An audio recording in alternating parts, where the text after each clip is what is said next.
Most people don't know that before entering makeup, you were a teacher. Yes. How has your experience been like since you came in? Is it an industry or is it just for fun? It's a whole industry. Okay. It's, I would say it's a multi-million industry. If you do it well, you'd reap the benefits. How did you train? Doing my YouTube videos, I was practicing on myself sometimes.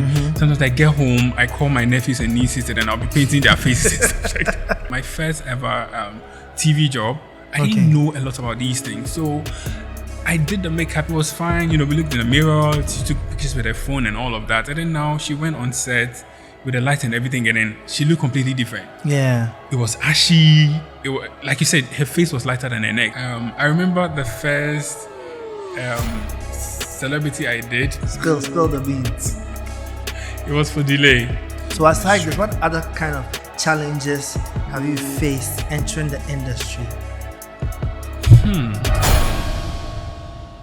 Before we jump into the conversation, I wanted to take this opportunity to thank you for supporting and deciding to watch this episode. But now I have a favor. Subscribe to the channel. Subscribing to the channel helps me and the entire Masterminds team to continue bringing you wonderful conversations and episodes that bring you closer to being the mastermind you deserve to be. So join the community.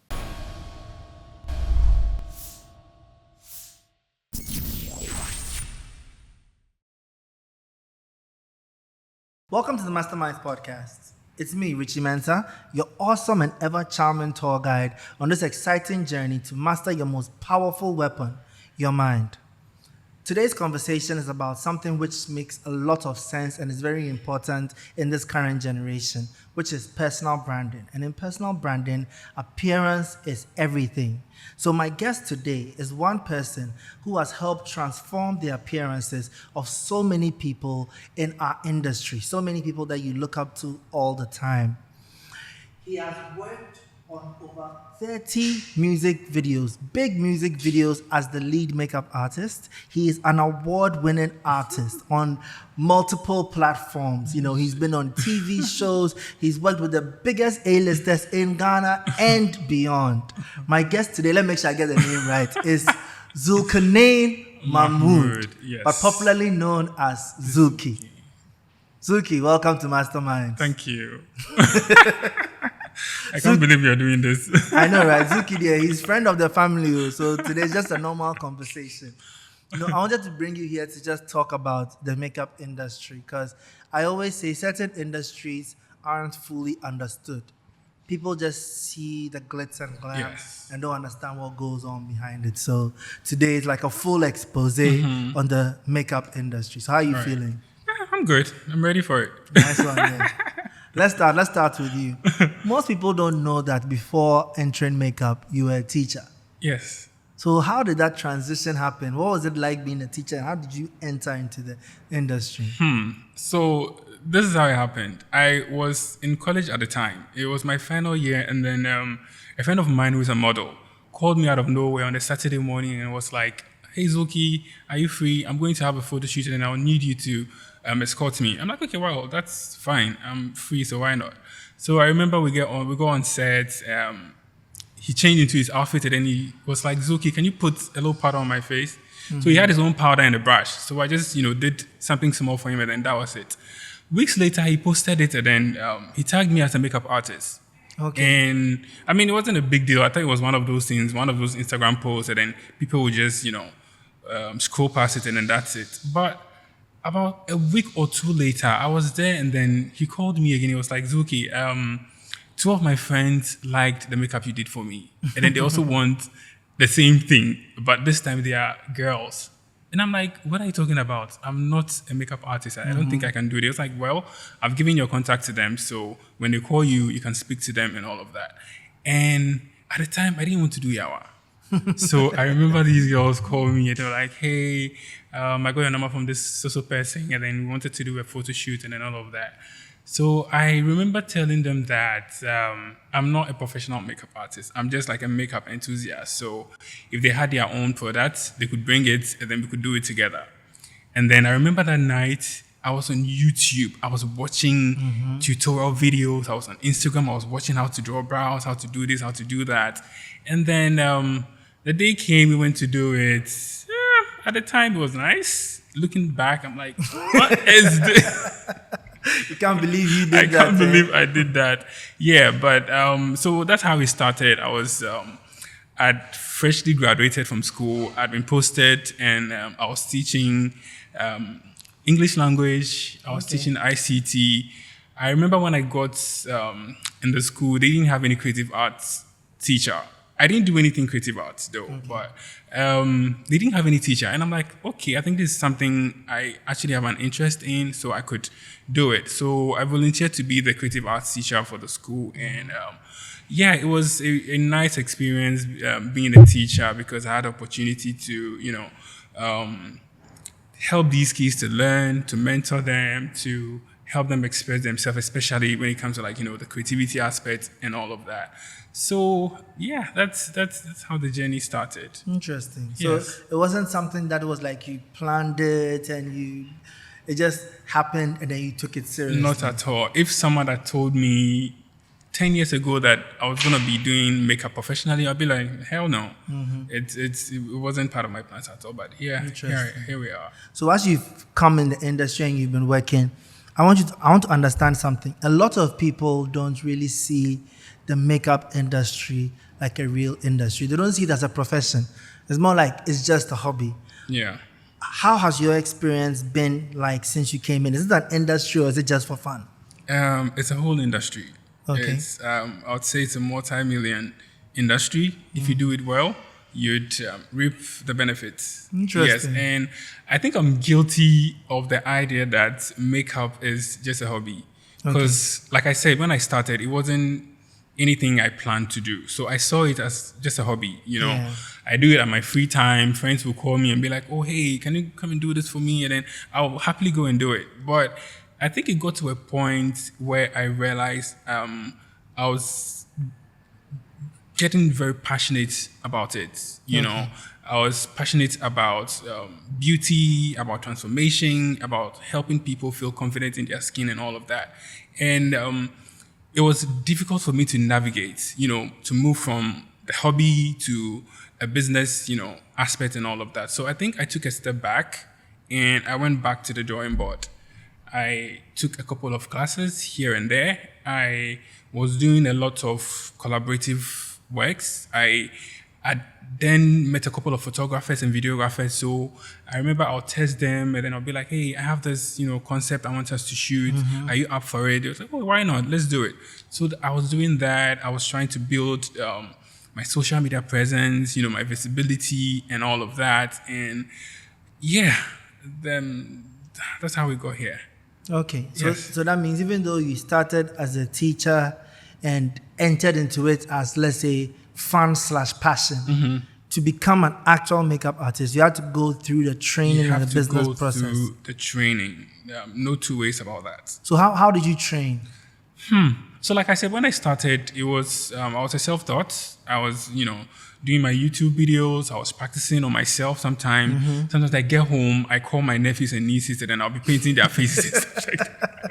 They were your canvases. Yeah, I remember I even called my mom. One time I'm like, can I do something on your face? Like, but then again, I convinced her and then I used her as a canvas, to do my learning and stuff like that. So yeah, I spoke to a friend at the time who knew this renowned makeup artist in Nigeria at the time, and he was coming to Ghana. So I was like, oh, do you think I can, meet this person and then do like, a 2-hour class with them and all of that? He was like, oh yeah, why not? So he spoke to him, he came back to Ghana, and then I met him briefly. I think we did like an hour and a half because he was, busy, he was doing other stuff. So yeah, we did like a quick, tutorial. I took some videos. I went home. I kept practicing and practicing and practicing and practicing. And also, I remember when I started, I met a couple of people that were already like, big in the industry. And then I mentor, under them and all of that. Yeah. So yeah, I did self-training. I did, what do you call it? Professional training as well. So yeah, I encourage, upcoming makeup artists to take that seriously, because you are not just going to learn the skill, but you're going to, create relationships, you're going to network, you're going to learn about pricing, you're going to learn about social media presence, your visibility, and, how to deal with clients and all of those stuff. So if you say, okay, I'm a self-taught artist, so I'm just going to remain a self-taught artist, then I don't know where we're getting. So how are you able to manage that, especially in the beginning, that 1 year? Like things like the bookings, the clients, dealing with all those. How are you able to do that transition to where it started becoming a real business? I remember my first booking that I would say I was paid for was my final year in college. So we're doing our SRC week, and then I was part of the organizers of the SRC week. So I pitched to them that, I could do makeup, I could do styling and stuff like that. So if they could pay me, I can, mobilize and arrange for their looks. So yeah, they gave me some money. I remember I don't remember the exact amount, but I remember I went to Accra, Makola, and I went to look for where they sell the makeup stuff and all of that. Okay. And then I saw this lady, and then I said, hi, I want to buy makeup. And so she was just giving me side eye like, mind, what is the gentleman going to do with makeup? So I felt quite uncomfortable. I was like, I can't deal with that. So I moved to the next lady that was like very accommodating. She was like, what am I looking for? So she advised me on the type of product to go for and all of that. So I bought it. I went back to college, and then we did our SRC week. Everything was perfect. After that, there wasn't any booking coming from anywhere. Like I said, I was just doing the collaborative work, I was doing for friends and stuff like that. And people even call me, and they'll ask me, how much do you charge for makeup? And I had no idea, the pricing and all of that. So there was no business element yet. There was no business element yet. So I had to go back to the drawing board again and research, talk to people, inquire about, the market here in Ghana and how the pricing was like and all of that. So yeah, that's how I managed to navigate from that the hobby to to do an actual business. What about the different industries? Because one thing I know is, at least from my layman point of view, I feel like there are different industries when it comes to makeup. There's the bridals, then there's the like music video and commercial shoots, then there's the day-to-day kind of stuff. Look, walk me through what the different industries are like. They're all different and special in their own way, but as a professional makeup artist, you're supposed to know how to navigate through all of that.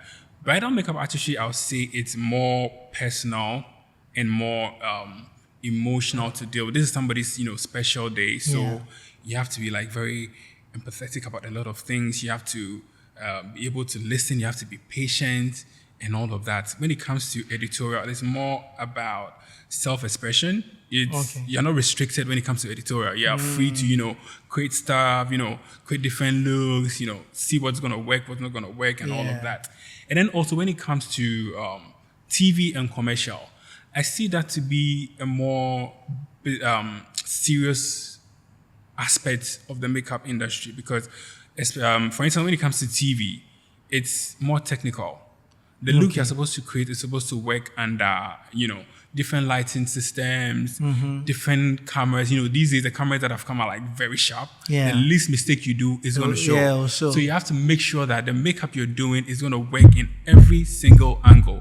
When it comes to continuity, let's say you're shooting the scene today, and in 2 weeks' time you have to shoot the same scene, and you have to like recreate the same look and all of that. So for me, I think it's the part of makeup that it was a bit difficult for me to navigate was the TV, the commercial aspect, because that entails like a lot of technicality. A lot of technicalities. I watched a movie where a lady was running out of the room.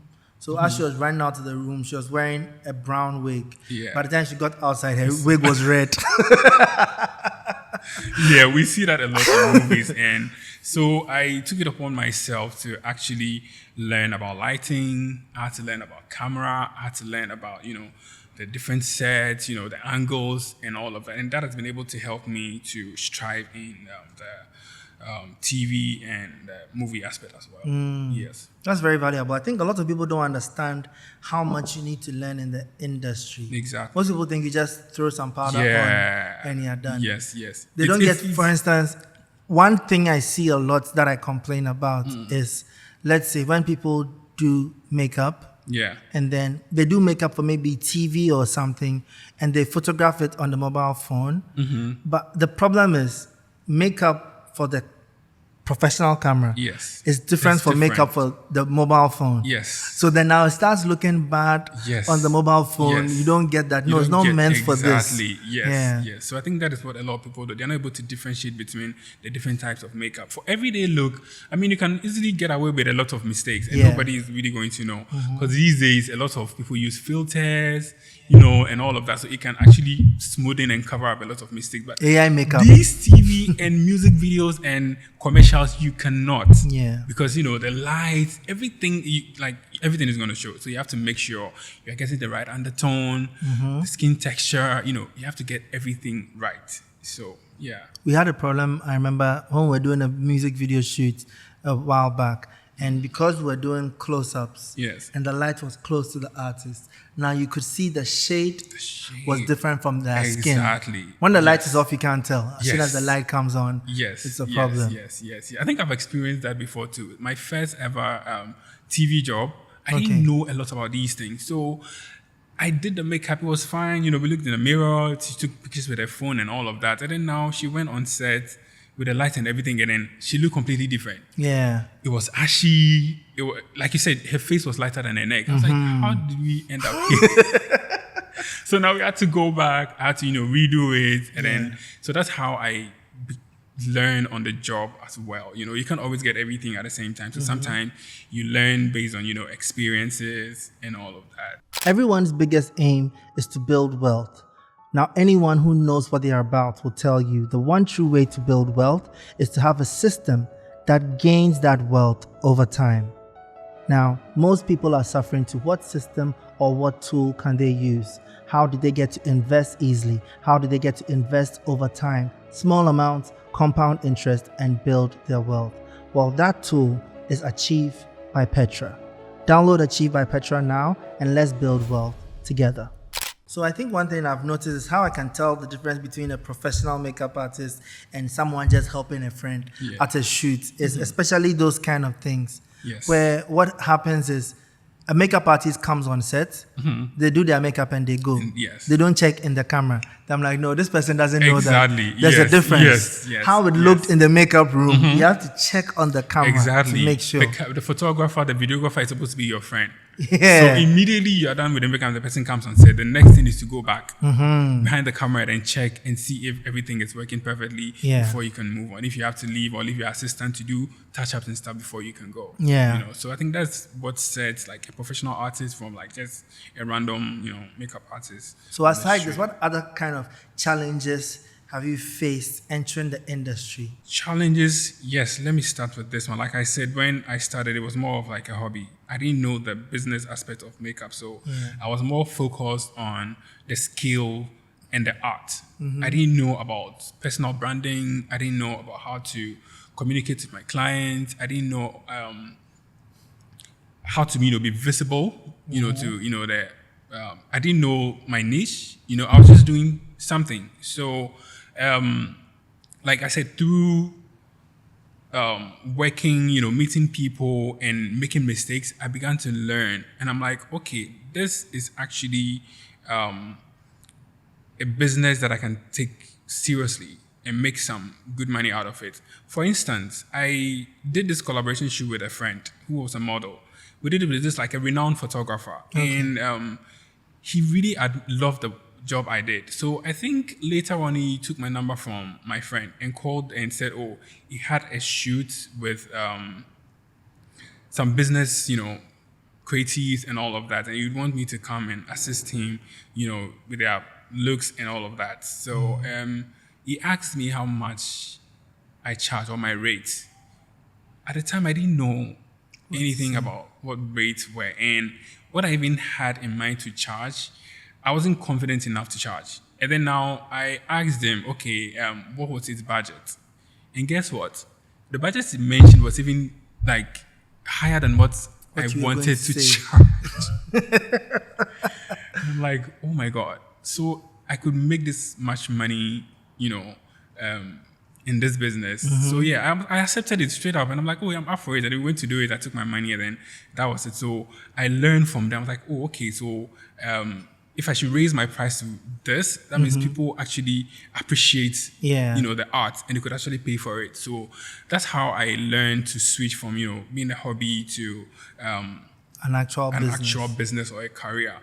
Also, when it comes to social media and visibility, I didn't know how to do the only thing I knew how to do was, I'll do the makeup. When I finish, I'll just take a nice video or a picture, and then I'll post. Yeah. I didn't even know how to edit them, how to, caption it and attract, the kind of people that I want to attract, So I would urge anybody that is entering into the business to know their niche, the kind of people they want to attract. Do they want to do bridals? If you want to do a bridal, like if you want to be a bridal artist, then you should be able to post a lot of bridal stuff. Okay. If you want to go into editorial artistry, you have to push a lot of editorial stuff. Yeah. If you want to go into TV, movies, and commercials, then you have to post stuff that are related to that. Yeah. If you want to be like an overall, artist too, then you have to, be able to post bits and pieces from, bridal, from editorial, from everyday, from TV, and all of that. So you have to be intentional. You have to be intentional. That's right. You have to be intentional about,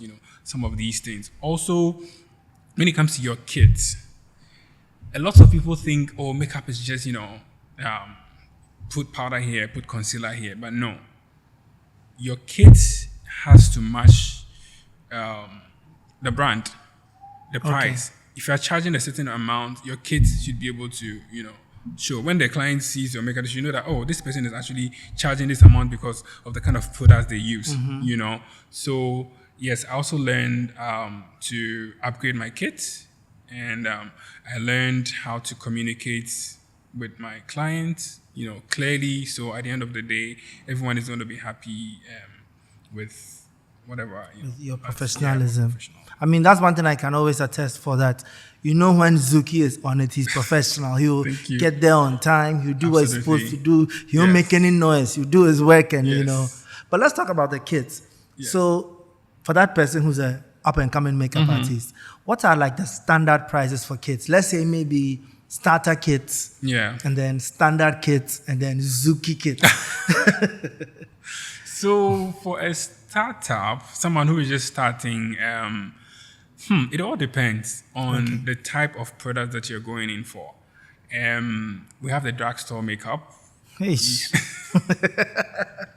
We tell me drugstore because, in the olden days, you can just walk into a drugstore and then you find them on the shelves. And Sweet you can pick 16 them. and things. Yeah, easily and all of that. And then we have high-end products. Okay. For instance, we have like the Fenty, the NARS, and all the MAC and all of that. They're like high-end products. They're quite expensive than the drugstore makeup. And then we have luxury makeup brands. Okay. Just like the luxury, bags and the shoes and all of that, those stuff that we wear. So it all depends on what you're looking at. If you're looking for the drugstore, then we are looking like about, let's say, 10,000.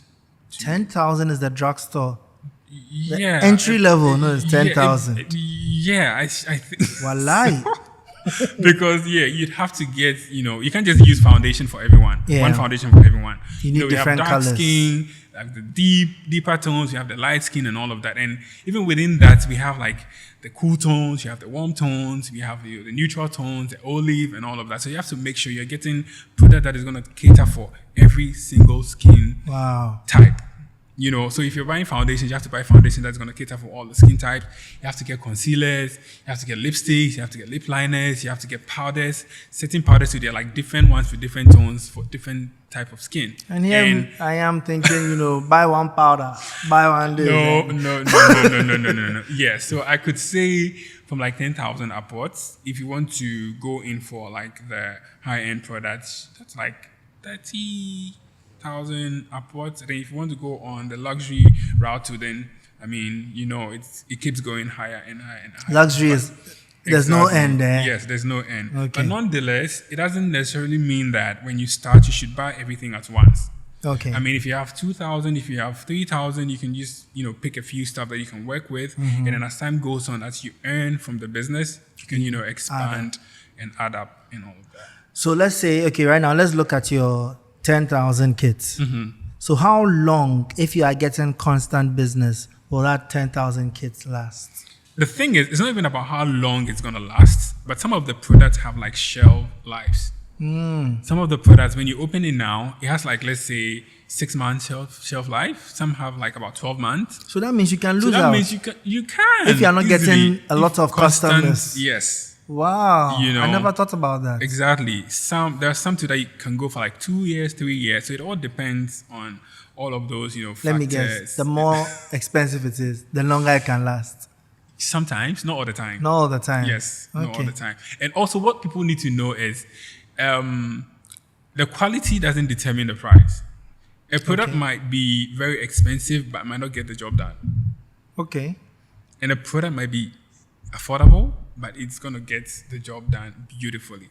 That is why it's also important to invest in the skill and the technique. Okay. So you can have drugstore products and your finished look might even look better than someone who's using high-end or luxury products. Yeah. So it goes hand in hand. The skill, the products, and all of that.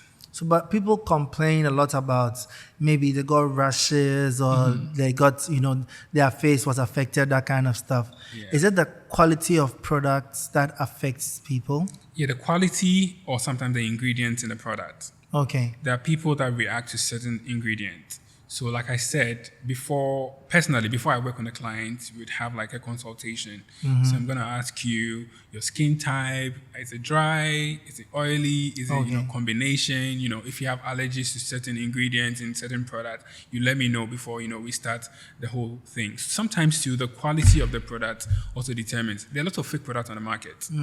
I've experienced it before. I think I was working on this fashion project. I was lucky enough it was a model, and they could have, if I was in America, they could have they would have sued you one time. Yeah.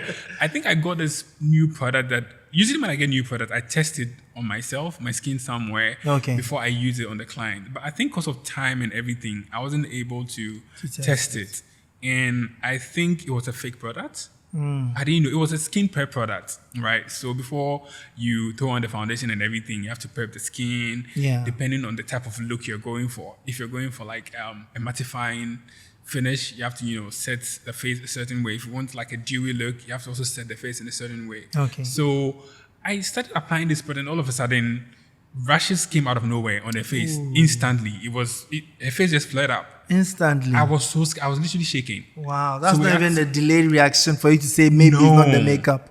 So now we had to rush her to the washroom to go and wash her face. And immediately she washed her face, within like 2, 3, 5 minutes, everything cleared. Wow. So I had to like discuss that product immediately.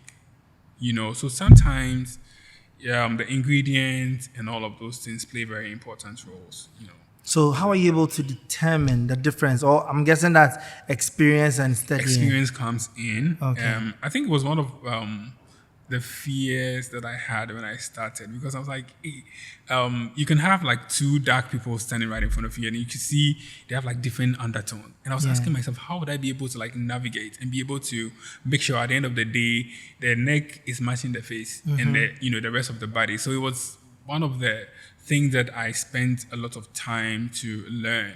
So I think, expertise, experience also plays. So right now I can walk to just a client and immediately I see them, I know their undertone, I know what foundation in my kids could even, work perfectly for them, So yeah, expertise come in, the number of years, experience and all of that also plays a role in. Please, I've been nodding my head like I understand it, but I have to ask, please, what is undertone? Undertone, let me explain it in like the basic term. Yes, please When do. you look at your veins or you look under your skin, you realize that some people have like green veins. Okay. Some people have like blue. So if your vein is like a green, you could see that like you're an olive undertone. Hey, sir. Yes. Sometimes you can tell easily by looking at the person's face. Sometimes you have to open their chest to see and then know the undertone. The undertones are like what forms the skin type. So what's my undertone? Come and see me in my office. Mine is black. Eh? That's what you think, but yeah, it can be Interesting. a warm undertone, a cool undertone, and a neutral, an olive. So yeah, I never knew this. Yeah. The whole time he kept saying undertone. I was like, Yeah. hey, what is this undertone he's talking about? So every one of us has like a different color. Yes, Okay, as we've spoken about the money that is costing me, yes. how much can a makeup artist charge? Let's go through the different industries, right? So each industry, maybe give me standard and then high end. Okay. So let's start with, okay, you go through the industries. No, you tell me what to start with. Okay, let's take normal makeup, everyday makeup. Everyday makeup. So yeah, that also depends on the standard and the scale at which the artist is operating.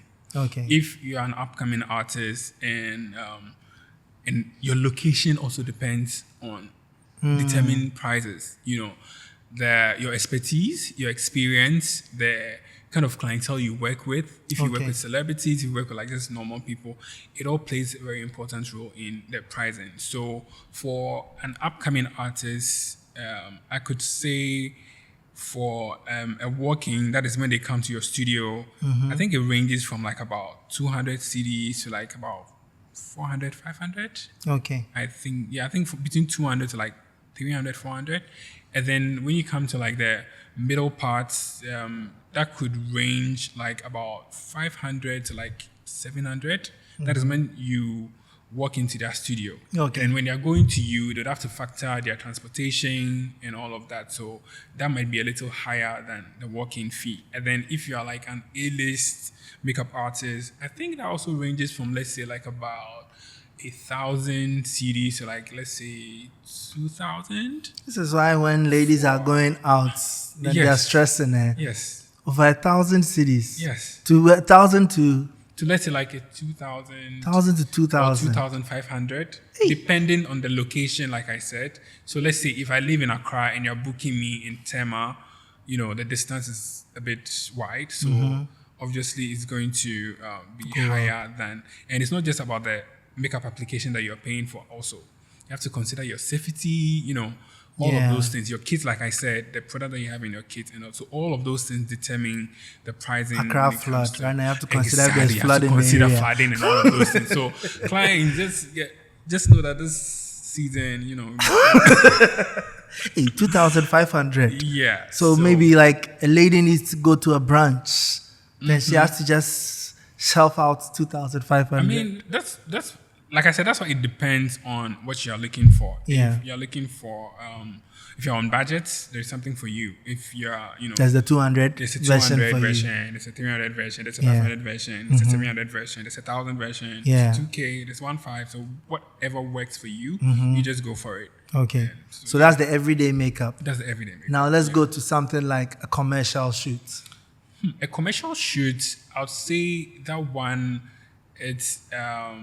it depends probably on the type of project that you're working on, the number of hours that you're working on, the number of people you're working on. Because if, let's say, you're doing a project that has like about 10 or 15 people, one person can't do that. Yeah. So that means you have to employ or come with a team. You have to pay them, you have to feed them, their transportation. So you have to factor all of these things when you're pricing for commercial and editorial, shoot. Also the type of work that you're supposed to do, you have to factor that. And then the kind of project that you're doing, you have to also factor that as well. But I think that also ranges from, let's say, from 3,000. Because sometimes there's a lot of people. It's a lot of people, yeah. Like 50 people on set, Exactly, and you need to yeah. bring a whole team and everything. So I guess that one is more of a negotiation, thing, depending. Yes. Let's go to the ultimate. The bridal. How much does it cost to do bridal makeup in Ghana? That also depends. Okay. Like I said, it depends. On But who she's marrying. I'm not gonna say who she's marrying, but I'm gonna say the kind of experience that you want as a bride. You know, I think it also starts from, let's say, you can get 500 for bridal makeup. 500 for bridal makeup. Yeah. I mean, yeah, it depends on what you want. Depends on the wedding. Exactly. 500, that's courthouse.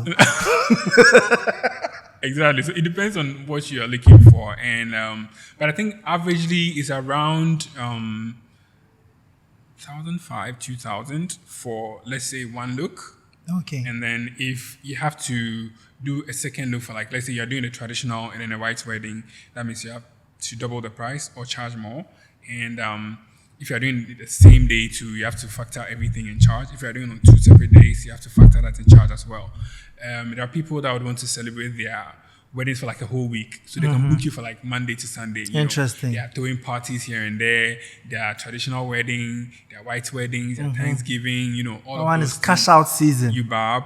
And then also there is destination weddings where people can take you from the comfort of your town. Let's say you're in Accra, they can move you to Kumasi, they can move you outside the country and all of that. That also comes to like a different, cost and all of that. So yeah, averagely I think it starts from about 1,500 to 2,000, and then it goes as high as you want.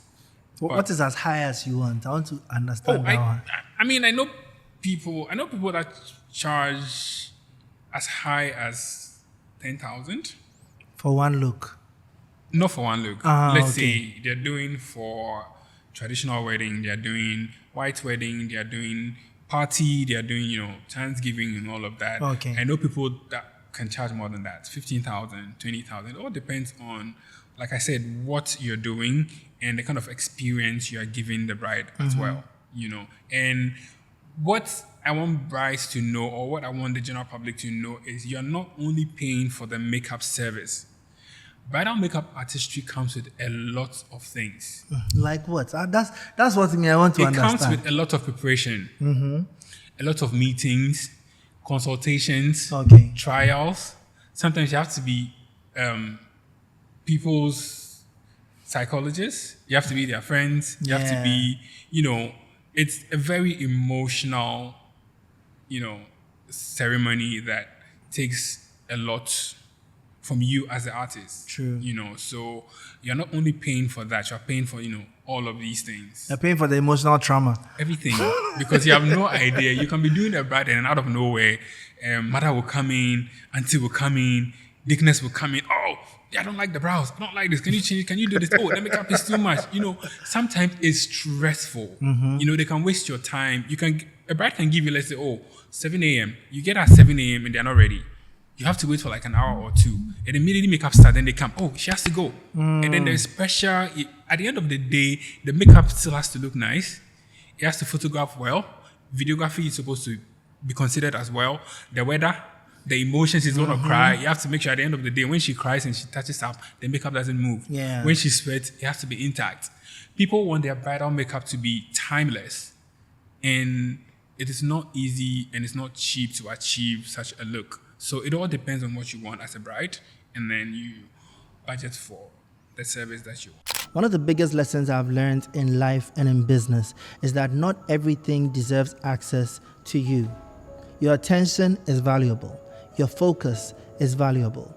And in this world full of noise and distraction, the ability to control your world is your true power. Lynx Reverb was designed for premium sound, complete silence, and amazing clarity.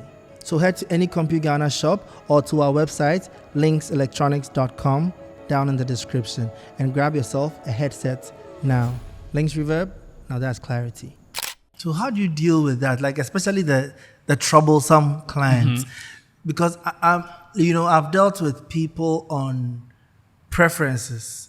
When it comes to how people feel about certain things, it can be very difficult. So how your face looks is something I can imagine people will be very, very difficult about. Yes. So, and sometimes the people don't even know what they want.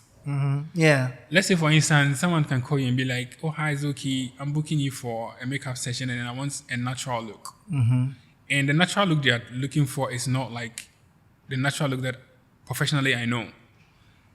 their natural look is not having color on the lip or the eye. Oh, But they okay. want everything to be like neutral tones. But at the end of the day, they want the makeup to be heavy Yeah. or glamorous at the end of the day. But they'll say, oh, I want it very natural and simple. But my natural of simple is foundation, a little concealer here. You set lip gloss, lip liner, Yeah. maybe some tiny little lashes, you do the brows, and then you're good to go. But they want like a full glam. Yet they will call you and be like, oh, I want, something soft. And then you do it, and then they're like, oh, this is not what This I is not what I wanted. Or it's too wanted. simple. Can we add a little bit more of eyeshadow? Can we double the lashes? And all of those things come at a cost. So what I do is I try to communicate clearly with my client. Okay. So I know the type of person you are. Are you like the simple kind of, girl, do you want to go glamorous? Do you want to go big? I need to know. Sometimes I have to use pictures, mood boards, inspo, so that way you know exactly what you're looking for. So at the end of the day, I can get my job done peacefully, and then everyone is going to be happy at the end of the day. And so, yeah, that's how I deal. Communication, I make sure I arrive on time. So I'm not going to be under so much pressure and all of that. I arrive on time, I set up, we communicate, in the process, you can go look at your face. If there's anything you want to change, you change before we move to the next step, because I wouldn't want to finish everything before you be like, oh, I don't like what you did. Can you change it? Maybe I have another booking and you're going to waste my time. I may lose money and clients. So yeah, we have to communicate clearly and know what everyone wants at the end of the day. And then, yeah, that's it. When it comes to payments, clients can delay you. So, and they don't tell you upfront. You finish and they'll be like, oh, can I send you more? Or I'll call you when I'm done. So what I do personally is when I finish, I'll just send you an invoice, and then I'll give you a payment plan, and then the number of days that I need my money, So I give you that, I get my money. If you forget, I'll send you reminders nicely, and then I get my payment. If you don't pay me, that means you're not going to call me for a job again. Because, how am I going to show up if I don't have money to transport myself to your house, or I don't have money to, renew some of my products when they got finished in my kits and all of that. So yeah, that's how I handle that as well. And yeah. What about the A-listers? How does it feel working with, the top of the top in the industry? It feels great. Yeah, it feels great. I think it's what's the right word to use? It's fulfilling. I remember the first celebrity I did that, should I say, went viral, or it was a TV show actually. Who's that? Spill the beans. It was for Delay. Okay. For the Delay show. So I had a friend that used to work with her, or friends with her. So he said, oh, Zulky, I think I can connect you to this person and all of that. I remember we went to her house that morning, and then she looked at me, she was like, hey, when I see your makeup, no, and them come on, and I didn't go there to do her face. She was doing a show then. It was called Coco Brown. So they were booking me to work on that show. But when I got there, she was like, so I did it for her, and then I think that day she was going to record her show. So she used the same makeup to record her show. And I remember the day it aired. I didn't even know she was going to mention my name or anything, but the show aired and then she mentioned my name. That evening, my phone blew up. Interesting. I was getting calls from family, from friends, my social media. Like, hey, we heard your name on the Delay show. Hey, a whole Delay mentioned your name and all of that. So yeah, it was nice, Like, it was a nice experience too. But nice sometimes one. it's a bit difficult sometimes to deal, because these are people that a lot of people look up to. You can't go wrong. Yeah. They are walking red carpets. They're doing big shows. You have to ensure that you're getting it right every single time. And it's not an easy thing. But like I said, once you invest in your skill and your craft and everything, you get to a point where you can easily, get things moving and running. Because the same way when they mention your name positively, Yes. it brings you business. Exactly. If they mention your name negatively, it also kills business. Yes. Let's say someone is working a red carpet and then you did their makeup and then the flashlight and everything. Boom, they took a picture of her and she was looking like a ghost. They say, who did this makeup? That? Yes. Someone will come and tag you under. Exactly. Oh, These days, there are fashion critiques and all of that Yeah. after red carpet shows, and then they'll be talking about, the entire outfit, the hair, makeup, and everything. So if they talk about you positively, obviously, it's going to help your career and all of that. So yeah, it's a great. But how have you been able to build like the network of celebrities? Because right now, it's not one A-lister you are working for. Off the top of my head, I can mention like 15. How were you able to build that network and maintain it as well? I think it's a matter of being dedicated, showing up, getting the job done, earning people's trust, because these are people that they also have their own personal life. Sometimes they share very intimate stuff about them with you. Sometimes you see very intimate parts of their bodies, their life and all of that. So they should be able to trust you. And I treat every job like it's an auditioning. Okay. Like it's the first and it's the last. So I'm giving my best. I don't care whether you're a celebrity, whether you're a normal person. I'm making sure I'm leaving a mark on you. Anytime you think about makeup, there should be one name that rings in your mind. So I think that is what I've done over the years, and it has really helped. And I'm sure you also stay away from Coco and Sam because a lot. You hear a lot of Coco and Sam. A lot.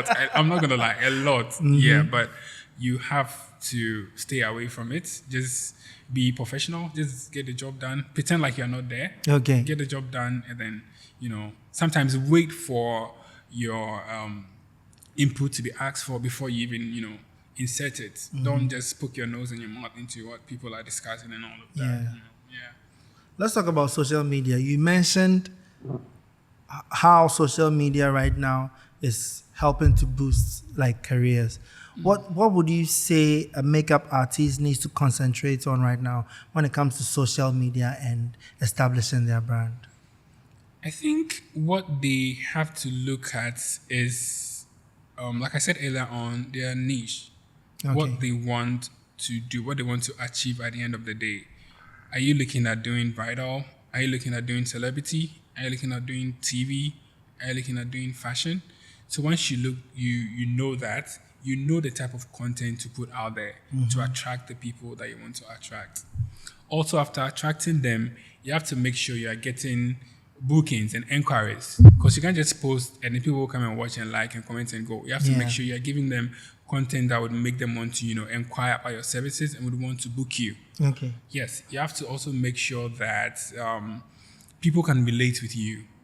It's not only about, coming to post the final work and then you go away. Sometimes people want to see the process, how you created their favorite look, how you connected or interacted with the client, the behind the scenes. Sometimes people want to see all those things. Usually we just post the nice stuff and then that's it. But I think when you post those kind of stuff, people relate to you better and they will know upfront how the experience is going to be. So they will know if it would be good enough for them to work with you or not. So I think it's a great idea for upcoming artists or for like everyone actually, because right now social media is like a great tool. People, we are like visual people. We want to see how something is before we, buy them, before you book them and all of that. So I think we have to look at that aspect and also be consistent. Okay. Because when people come to your page and then let's say we're in June, they come to your page and then the last time you posted was in January or the last time you posted was in December last year. Yeah. It shows that you're not probably working or you're not active. But when they come to your page and let's say, they saw a post like 3 days ago, 1 week ago, then you know that, this person, is in business, they're working and all of that. So the consistency is also very important when it comes to, your social media visibility and all of that. Okay. Branding also plays an important role. The business aspects and all of that. Sometimes we spend so much time on the skill and then we forget about the branding aspect. True. So I think we have to dedicate time to look at our branding and all of that for social media. Like how you're, in your nice blazer and things. It's very necessary. Yeah. Sometimes people accord a certain respect from the way you dress, from the way you look on the first day they are meeting you. From how you respect yourself. You respect yourself, obviously. So if you respect yourself, obviously you're going to earn respect from other people. So that's also very important when it comes to, not only makeup, but generally, So how you present yourself is also very important. You've been training people too these days. Yes, I do. What's that process like? Being able to teach somebody how to be a makeup artist? So personally, for me, I have taken classes on being a professional teacher, aside from the classroom teaching that, and also all the things I learned when I was a teacher, I have applied them in my makeup career. You're a teacher again. So I'm still a teacher. I thought I was going to run away from teaching, but here I am. I'm still teaching, and I'm teaching like in a different field, which I love so much, because when I was in the classroom, I was helping people to learn. I was helping them to be confident. I was helping them to express themselves. And I think I've just transferred the same element into my makeup artistry, because at the end of the day, when you look prettier, you become more confident. And I've seen how clients look at themselves in the mirror and then they feel so confident and so happy, and pretty and all of that. And so, I just transfer that knowledge into my craft. So when you come to me, we are not only learning how to the art of painting faces, but we are going all around. We are doing social media, we are doing business branding, we are doing every other thing. That is if you're taking it professionally, if you're taking the class professionally, because I have classes for people that want to learn for everyday makeup, and people that want to use it as a career. So when you're going on the career path, then that means you have to take care of all the elements that would ensure that you become a successful makeup artist. Yes. So right now I'm hearing you talk about so many different elements of the makeup industry itself. Yes. But what do you think it would take for the outsiders, for the layman, to understand that makeup is real business? What, like certain industries is easy to understand. We see somebody going to the bank, we know, hey, they're a banker. But how do you think the makeup industry can demonstrate for the layman to see the business side properly? I think, like I said earlier on, your professionalism, number one. When I started off as a makeup artist, I was always, I didn't get, a lot of people didn't believe in it. They thought, it's one of those things, just a hobby. He's a young guy. He's trying new stuff. When he gets tired, he's just going to leave it and then you move on to the next thing. But I said to myself that, no, this is not what I want to do. If I'm leaving my, well-paying job, my monthly paying job, that was a good job. I know at the end of every month, I'm going to get paid. And I'm leaving to do something else. And I have to make sure that I'm doing it to my possible best, So I took it as seriously as I was a teacher then. So I was showing up professionally. I was dressing up nicely.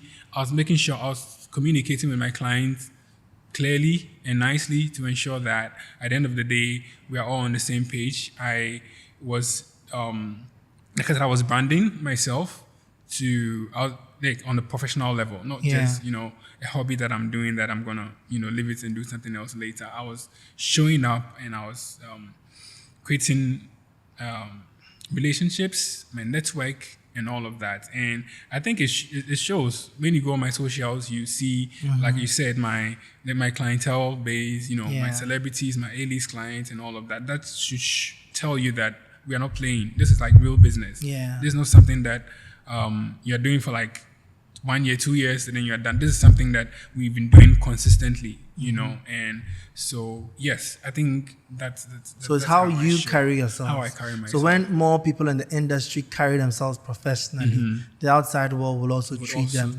Exactly. Yes. Right now, you're making much more money. How many jobs do you get in a month on average? On average, I can't say specifically. Because this industry is very tricky. I'm going to say that's a hard truth.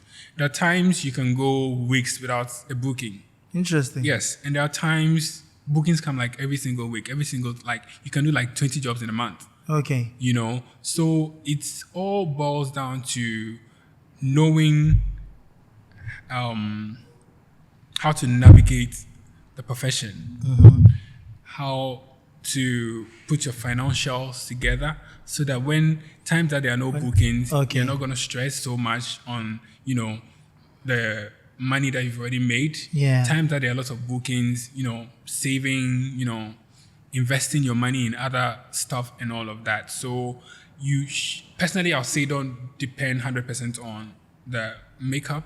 But I mean, you can invest whatever returns you get into other businesses. You can save, you can do your treasury bills and all of that, and to ensure that you ain't going broke. So, which season would you say is the highest, and which season is the lowest? The bridal season.